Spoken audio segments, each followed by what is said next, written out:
सभी को राधे राधे। आज हम भगवत गीता के 5वें अध्याय का हिंदी अनुवाद पढ़ने जा रहे हैं, जो कि है कर्म योग।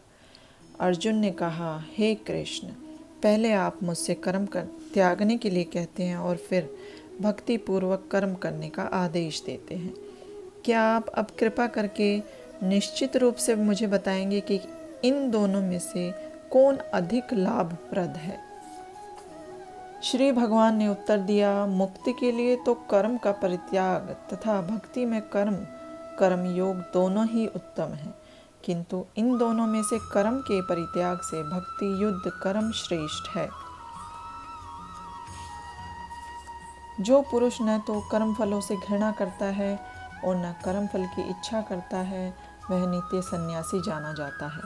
हे महाबाहो अर्जुन, ऐसा मनुष्य समस्त द्वंद्वों से रहित होकर भवबंधन को पार कर पूर्णतया मुक्त हो जाता है। अज्ञानी ही भक्ति को भौतिक जगत के विश्लेषणात्मक अध्ययन से भिन्न कहते हैं। जो वस्तुतः ज्ञानी है वे कहते हैं कि जो इनमें से किसी एक मार्ग का भली भांति अनुसरण करता है, वह दोनों के फल प्राप्त कर लेता है। जो यह जानता है कि विश्लेषणात्मक अध्ययन द्वारा प्राप्य स्थान भक्ति द्वारा भी प्राप्त किया जा सकता है, और इस तरह जो सांख्य योग तथा भक्ति योग को एक समान देखता है, वही वस्तु को यथारूप में देखता है। भक्ति में लगे बिना केवल समस्त कर्मों का परित्याग करने से कोई सुखी नहीं बन सकता, परंतु भक्ति में लगा हुआ विचारवान व्यक्ति शीघ्र ही परमेश्वर को प्राप्त कर लेता है। तात्पर्य यह है कि सन्यासी दो प्रकार के होते हैं। मायावादी सन्यासी सांख्य दर्शन के अध्ययन में लगे रहते हैं तथा वैष्णव सन्यासी वेदांत सूत्रों के यथार्थ भाष्य भागवत दर्शन के अध्ययन में लगे रहते हैं। मायावादी सन्यासी भी वेदांत सूत्रों का अध्ययन करते हैं, किंतु वे शंकराचार्य द्वारा प्रणीत शारीरिक भाष्य का उपयोग करते हैं। भागवत संप्रदाय के छात्र पांचरात्रि की विधि से भगवान की भक्ति करने में लगे रहते हैं। अतः वैष्णव सन्यासियों को भगवान की दिव्य सेवा के लिए अनेक प्रकार के कार्य करने होते हैं। उन्हें भौतिक कार्यों से कोई सरोकार नहीं रहता, किंतु तो भी वे भगवान की भक्ति में नाना प्रकार के कार्य करते हैं। किंतु मायावादी सन्यासी जो सांख्य तथा वेदांत के अध्ययन एवं चिंतन में लगे रहते हैं, वे भगवान की दिव्य भक्ति का आनंद नहीं उठा पाते, क्योंकि उनका अध्ययन अत्यंत जटिल हो जाता है। अतः वे कभी कभी ब्रह्म चिंतन से ऊब कर समुचित बोध के बिना ही भागवत की शरण ग्रहण करते हैं।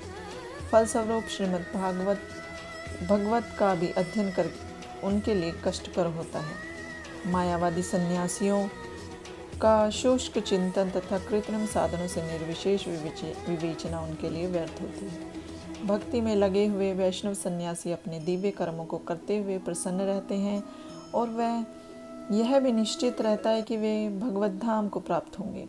मायावादी सन्यासी कभी कभी आत्म साक्षात्कार के पथ में नीचे गिर जाते हैं और फिर से समाज सेवा परोपकार जैसे भौतिक कर्म में प्रवृत्त होते हैं। अतः निष्कर्म यह निकला कि कृष्ण भावनामृत के कार्यों में लगे रहने वाले लोग ब्रह्म अब्रह्म विषयक साधारण चिंतन में लगे सन्यासियों से श्रेष्ठ हैं, यद्यपि वे भी अनेक जन्मों के बाद कृष्ण भावना भावित हो जाते हैं। जो भक्ति भाव से कर्म करता है, जो विशुद्ध आत्मा और अपने मन तथा इंद्रियों को वश में रखता है, वह सबों को प्रिय होता है और सभी लोग उसे प्रिय होते हैं। ऐसा व्यक्ति कर्म करता हुआ भी कभी नहीं बंधता। दिव्य भावनामृत युक्त पुरुष देखते, सुनते, स्पर्श करते, सूंघते, खाते, चलते फिरते, सोते तथा श्वास लेते हुए भी अपने अंतर में सदैव यही जानता रहता है कि वास्तव में वह कुछ भी नहीं करता। बोलते, त्यागते, ग्रहण करते या आंखें खोलते बंद करते हुए भी यह भी जानता रहता है कि भौतिक इंद्रियों अपने अपने विषयों में प्रवृत्त है और वह इन सब से पृथक है। जो व्यक्ति कर्म फलों को परमेश्वर को समर्पित करके आसक्ति रहित होकर अपना कर्म करता है, वह पाप कर्मों से उसी प्रकार अप्रभावित रहता है जिस प्रकार कमल पत्र जल से अस्पृश्य रहता है। योगी जन आसक्ति रहित होकर शरीर, मन, बुद्धि तथा इंद्रियों के द्वारा भी केवल शुद्धि के लिए ही कर्म करते हैं। निश्चल भक्त शुद्ध शांति प्राप्त करता है, क्योंकि वह समस्त कर्म फल मुझे अर्पित कर देता है। किंतु जो व्यक्ति भगवान से युद्ध युक्त नहीं है और जो अपने श्रम का फलकामी है वह बंध जाता है। जब देहधारी जीवात्मा अपनी प्रकृति को वश में कर लेता है और मन से समस्त कर्मों का परित्याग कर देता है, तब वह 9 द्वारों वाले नगर भौतिक शरीर में बिना कुछ किए कराए सुखपूर्वक रहता है। शरीर रूपी नगर का स्वामी देहधारी जीवात्मा न तो कर्म का सृजन करता है, न लोगों को कर्म करने के लिए प्रेरित करता है, न ही कर्मफल की रचना करता है। यह सब तो प्रकृति के गुणों द्वारा ही किया जाता है। परमेश्वर न तो किसी के पापों को ग्रहण करता है न पुण्यों को, किंतु सारे देहधारी जीव उस अज्ञान के कारण मोहग्रस्त रहते हैं जो उनके वास्तविक ज्ञान को आच्छादित किए रहता है। किंतु जब कोई उस ज्ञान से प्रबुद्ध होता है, उससे अविद्या का विनाश होता है, तो उसके ज्ञान से सब कुछ उसी तरह प्रकट हो जाता है जैसे दिन में सूर्य से सारी वस्तुएं प्रकाशित हो जाती हैं। जब मनुष्य की बुद्धि, मन, श्रद्धा तथा शरण सब कुछ भगवान में स्थिर हो जाते हैं, तभी वह पूर्ण ज्ञान द्वारा समस्त कल्मश से शुद्ध होता है और मुक्ति के पथ पर अग्रसर होता है।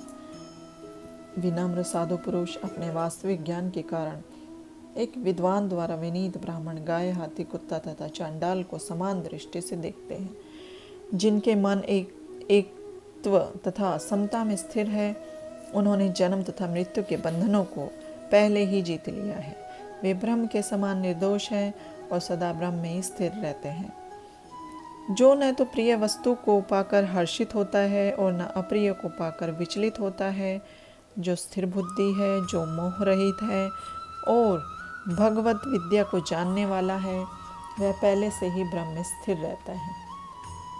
ऐसा मुक्त पुरुष भौतिक इंद्रिय सुख की ओर आकृष्ट नहीं होता, अपितु सदैव समाधि में रहकर अपने अंतर में आनंद का अनुभव करता है। इस प्रकार स्वरूप सिद्ध व्यक्ति पर ब्रह्म में एकाग्रचित होने के कारण असीम सुख भोगता है। बुद्धिमान मनुष्य दुख के कारणों में भाग नहीं लेता, जो कि भौतिक इंद्रियों के संसर्ग से उत्पन्न होते हैं। हे कुंती पुत्र, ऐसे भोगों का आदि तथा अंत होता है, अतः चतुर व्यक्ति उनमें आनंद नहीं लेता।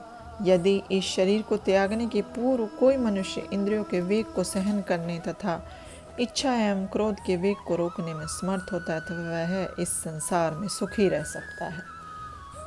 जो अंतःकरण में सुख का अनुभव करता है, जो कर्मठ है और अंतःकरण में ही रमण रहता है तथा जिसका लक्ष्य अंतर्मुखी होता है, वह सचमुच पूर्ण योगी है, पर ब्रह्म में मुक्ति पाता है और अंततोगत्वा वह ब्रह्म को प्राप्त होता है।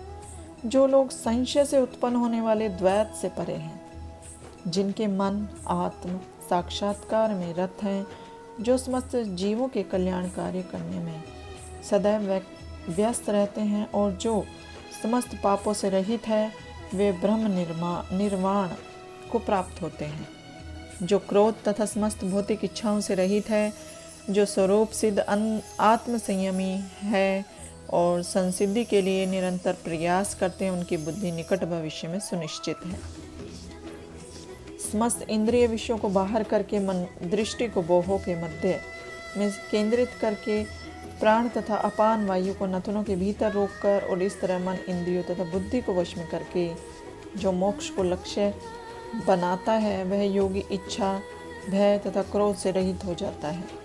जो निरंतर इस अवस्था में रहता है, वह अवश्य ही मुक्त है।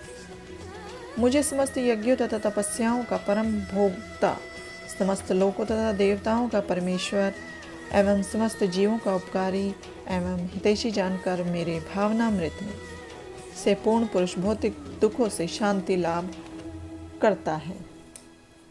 यहाँ पर हमारा 5वां अध्याय समाप्त होता है। सभी को राधे राधे।